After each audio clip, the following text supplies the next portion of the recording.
Welcome back to another pulsiculant episode of Talking Lamar. Today, I'm talking about more adventures of not just surviving, but thriving while growing up in the backwoods of North Georgia. Let's get to it. What are you talking about? What are you talking about? Sorry, I forgot what I was talking about. What are you talking about? I am talking to you. That's just what I was talking about. It's Talking Lamar. Lamar, Yes. Carla did not give all of us a word of the day calendar in our Christmas stocking. So can you please talk about how you kicked off this episode of Talking Lamar? Well, I kicked it off with pausiloquent, and that means love it. few words. Few words. So- Pausiloquent. I know that was a Pausiloquent. new one for you when you discovered it. And also, same here, right? Well, there we go. We're all learning something every time. Now, listen, again, I know this does not come as a shock that I was a wide open kid, man. I was wide open. There was not a drawer, a cabinet, or a corner that I did not explore in that trailer. And I think I've mentioned before that how I would do the kitchen cabinets, I would pull the bottom drawer out a pretty good ways. The next one, I'd pull it out a little less. And the third one, even less than that, when it made stair steps. So I could walk up the stair steps and then get on the counter. And once I got on the counter, then I could get to all the cabinets. And man, I would check out everything, pull out everything, look at everything. And on one adventure, I found a small flat box, and inside it, wrapped up in foil, was what I thought a Hershey chocolate bar. So I ate it. It wasn't great, but it was chocolate. It didn't taste really good. But anyway, so Mom had been outside. And so when she came in the house, I was up on the counter, chocolate all over my hands and all over my mouth. And she came over and she picked up the empty box, and she went nuts because the box said Ex-Lax. And for those of you who are listening and you're not familiar with the name, it is a stimulant laxative that is guaranteed to work gently and effectively overnight. Now, the dose for a child was one little square, like it's on a Hershey bar. One square of chocolate would be the dose for a child. Well, Mama flipped out because I ate the entire box. So she called the doctor thinking we were headed to the hospital. But, this is a whole different time. The doctor said, no. He said, for the next couple of days, y'all are going to have to stay pretty close at the house because you're not going to want to get too far from the bathroom. But the only problem would be dehydration. And he said, no, that's a real problem because he's going to get dehydrated. But he told my mom, since she worked at the drugstore at the soda fountain, she could just go get a bottle of straight Coke syrup and then pour it over crushed ice and feed me ice chips to keep me hydrated. And back then, Coke syrup was a miracle drug. I mean, we used it to settle stomachs. We used it for all kinds of things, just Coke syrup. And so Wait. Yeah. Are you sure that you're telling the whole story? Because why do I get the feeling that little Lamar knew that if he ate a whole package of laxatives, he'd get 3 days of Coke syrup? No, I wasn't quite that diabolical. The cool part was, and it's hard to find Coke syrup as it is, but the way the soda fountain worked was you had containers, and one would be for Coke, and one would be for Sprite, and one would be for whatever. And so you would fill it up with straight Coke syrup, and it came in a big gallon cardboard thing that looks like a big, huge milk carton type thing. You can still get them on Amazon. Can you? A 5-gallon one.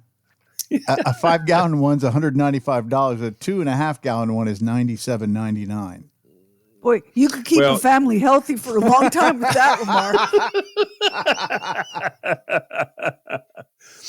But you pour it in the thing, and then it mixes with the carbonated water, so it mixes itself. So you could just, if you pull the handle a certain way, it would just be straight Coke syrup. Because the drugstore, they would sell Coke syrup like that. They would just they would charge me for it, bring an empty bottle up, and then we'd fill it up with Coke syrup, and there you go. it was amazing how many bottles of Coke syrup that they sold. That was just sort of a big thing. And so when you put it over crushed ice, I mean, it's not that it's great, but it made the crushed ice more appetizing to eat. So I did that, and I spent a lot of time sitting in the bathroom. I mean, I really did. And after a little while, I just quit wearing pants really quick because I couldn't get them down in time. Because when it was time to go, it was time to go. So my mama just kept me in underwear for the next few days. Oh God, Doris, this woman is a saint. But Lamar, I'm gonna put my therapist hat on. It seems to me we have landed upon the root of your lifelong aversion to this subject. I mean, Lamar, Yes. if you don't know this, listeners of Talking Lamar made it from kindergarten through 12th grade without using the bathroom at school. This is a man with a very specific set of preferences. I wonder if this is where it all began. Well, it might be because she had to spend a good bit of time with me in there. So, and I don't really need somebody spending time with me in the bathroom, but she got me. What do you think, she got me Max? through. I think yes, I think we have pinpointed it. Lamar, we usually, when we have a revelation like that, there's a copay at some point of the line and at the end of the episode that you have to pay. This is so fascinating, though, because how old were you? About 4 or 5? Probably 4 or 5. 5, 4 or 5.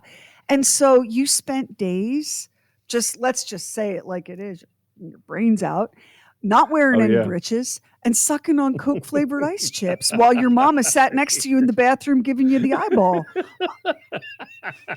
I understand everything now. It all comes to light.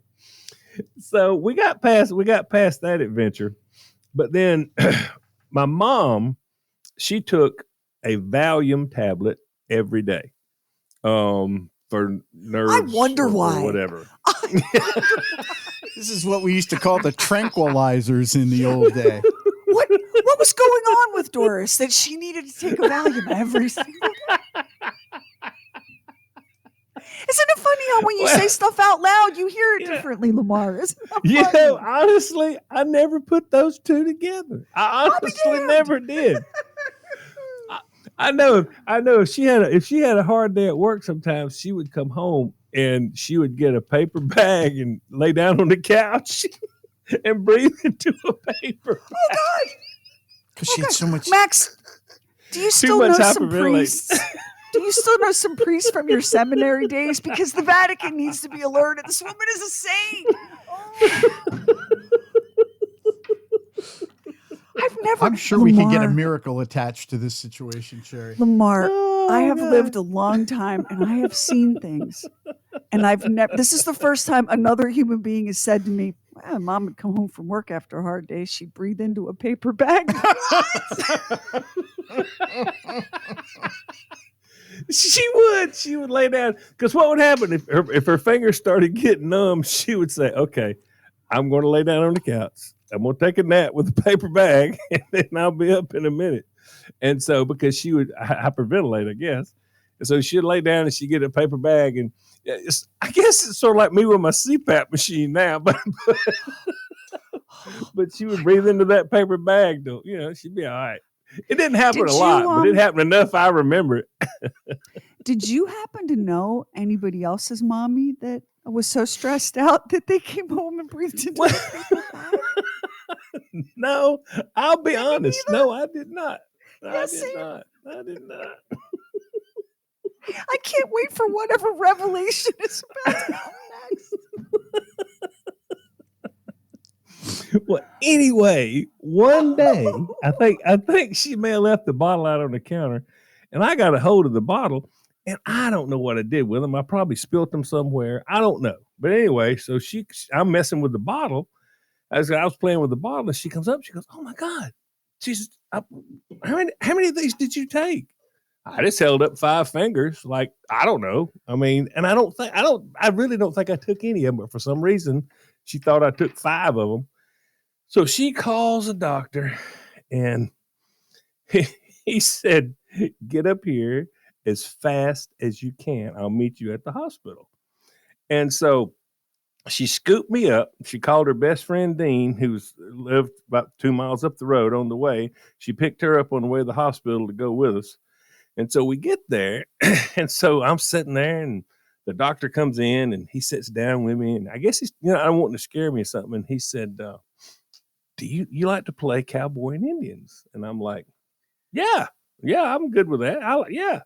So he said he was going to be the Indian and I was going to be the cowboy, and he was going to tie me up, and that would be a lot of fun. And I'm like, yeah, okay. He put me in what I know now was a straitjacket. And you know what that is, right? A straitjacket? Oh, sir, I do know what a straitjacket is. Yes, Okay. Not for personal experience. Well, I mean, for anybody that doesn't know, I need to catch my breath. Max and I need to catch our breath because we just went from the Ex-Lax to the Valium to Mama's in the paper bag. And now a doctor is saying to you, son, do you like to be tied up? Do you like cowboys and Indians? I'm going to put you in a straitjacket.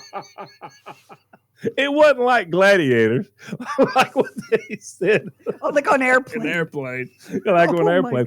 But I mean, because with a straitjacket, what happens is you put it on backwards, you put your arms into it, and then it fastens on the back, and then the sleeves are extra long, and they stretch around like you cross your arms across your chest, and then they tie in the back. You ain't going nowhere. I mean, you're stuck. And so he tied me up, and at that point, I sort of felt like the cowboy and Indian thing had taken a turn I had not bargained for. I mean, this, I lost my shit, man. Because I don't like being trapped up like that. So I was a little freaked out. To this day, I'm still a little claustrophobic, and I think that might have something to do with it. I don't know. But there was no moving around. So now I'm laying down on the table, and then here comes the tube going down my throat. They're pumping my stomach out. Oh, boy. Oh, yeah. Woo, yeah. buddy. And let me go ahead and say, if I had this gone over again, the whole cowboy and Indian thing, I wouldn't have agreed to it at all. Because, I mean, I'd seen a lot of cowboy and Indian movies, but I'd never seen nothing like this. So they run that tube down my throat and started this thing going. And so the tube was like clear. So you could watch your stomach contents. Oh my. I mean, you could watch everything going out. And so the doctor's now you have my there, attention. Yeah, now I'm interested. Wow, I didn't know that. Yeah, and so my mom is standing there, and her and him both are looking at the tube, to see if they see any kind of pills or anything. And they didn't see anything. And the doctor said, well, he said, okay, I'm pretty sure. He said, I don't see anything. He said, I don't. He said, but they could have already, melted or whatever and got into the system. But he said, look, there's no use keeping him in the hospital. Take him home and keep him awake for at least 8 hours. Do not let him go to sleep for at least 8 hours. And if he's not looking all lethargic and trying to go to sleep or anything like that, he said, I'd probably be okay. And he said, if anything looks weird, then bring him back. So that's what we did. And I didn't get weird. So I guess it was all right. But wow. Just so much to unpack here. Just so much. So you don't think you actually did take them, even though you I did? don't think I did. I wanted to play with the bottle. And I think I dumped them out. There was no evidence that I took them. I just, like a fool, held up my hand like 5. I thought, I don't know why. I don't know why I did that. I'm not sure what the deal was on that. But my mom didn't waste no time after that. Because I'm pretty sure 5 Valiums for a little 6-7-year-old kid would not be good. That'd be bad. So, yeah, that would be what I'm wondering? I guess I'm wondering. So your mom and dad had Troy, your older brother. And he was such an easy child. They clearly thought, let's do this again. I'm not so sure they thought, let's do this again. I think this just happened. Yeah. But, in all the time I've known you, the only things you ever talk about Troy are like, he was just such a stellar, responsible, such a good human being. You don't hear about Troy getting put in a straitjacket or You know, So, having to spend evidently he days was with trouble-free. Ex-Lax. Evidently he Seems like was trouble because he was. Yeah. Well, he was 11 when I was born. So whatever stupid stuff he would have done would have already been done, and nobody ever told any stories about it. I mean, I guess not. I mean, I don't think he ever got in any real trouble. I didn't realize he was 11. So you know what that means. Yeah. Doris was done. And then one night your Yeah. daddy did some sweet talking. Yeah. And you know the miracle of it, because here you are. Can you imagine us not having Lamar? Can you even imagine No. such a thing? Oh, yeah. Well, see, I think my mom finally one day admitted it was a happy accident. I think that's what a happy accident. The happiest of accidents. But They man, put you the kept happy in that front of the woman hopping. accident. It's still kind of left-handed, though. You know what I mean? It is a little bit. But you know, Weren't your you the mom, baby of the so- family, Max? I was. How far back? I were you? was, and they really did want me. In fact, if Okay, I okay. misbehaved, that was often brought up to me. Well, you know, we didn't really had want you. problems. We really had problems having you. We really wanted you, and this is how you're acting. I'm like, oh. Well, You my know, mama isn't it- kept me, so that was good, I guess. Isn't it funny how no matter how old you get and how much life experience you have, it's so hard to think of your parents as people. The way that you're people, Yes. right? They're always Yes. like in this separate category. I see my girls doing that to me now. Like they're just amazed that I'm a person. But your mom, so I don't know how old she was when she had Troy, but she was definitely an older mom when you came along. Yes. Right? Yes, she was. Yes, she was. And- Yes, she was. And working, like your parents worked their asses off. And apparently her job was so stressful that she would come home and breathe into a paper bag. So you must have. Or I mean, my maybe God, that was dreading coming home. Maybe that was sure getting ready to come home. There's I don't know. something about, though, if you have multiple kids and you do, like you often will get a kid that is such a hilarious wild card. They wear you to the bone, but you yeah. you never laugh harder than with that wild card kid. Yeah. That must have been you. Yeah, it's true. Must have been. Must have Well- been. Seems like a lot of now- excitement at the house. Well, now we know why you wear your pants all the time and don't want company in the bathroom and have an Yes. issue with bondage. Like, I mean, we've just learned a lot here today.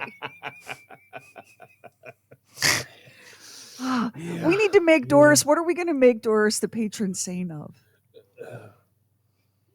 Y'all have to come up with that because we don't. It seems we like- it Baptists seems like- don't make saints. So it seems like you had a lot of problems with things you consumed. Tranquilizers, Oh, yeah. gum, Yeah. Ex-Lax. How about Yeah. Saint Doris of Hartwell, patron saint of children's tummy aches? How about that, Max? Yeah, that would be good. Yeah. That You would be Baptists are good. missing something here with the saints. Lamar. I Just letting you know. know. I You know. are I am missing somewhat out on jealous some of good that. stuff. Yeah. Well, Yeah, now I'm your somewhat mom's jealous won, of that. so really, wow. Yeah, that's true. That's true. I'm gonna have Well- dreams tonight. I'm just kidding. Good Lord. Well, that's about all the stories I got today. So that's going to about wrap it up. What was with that another word peek into the again? life. What, you didn't What need was a that bag word of again? you didn't need a bag of carpet tacks or something like that. That's next week. Pausiloquent. Join us on the next. Join us on the next one, and we will have another vocabulary word that comes up. But for right now, that's going to wrap it up for another peek into the life on the farm of yours truly. Listen, thank you so much for taking the time out of your day to listen. We've had fun. I hope you did. And there's more to come, so don't stop now. I hate a quitter. Join us for the next episode of Talking Lamar. We're doing this for you, so we would love to hear any questions, comments, or suggestions. You can email it, or you can go to the Bob and Sheri app. You look down at the bottom, click on the microphone, and start talking. Or you can also call 844-52-SHERI and leave a message. Until then,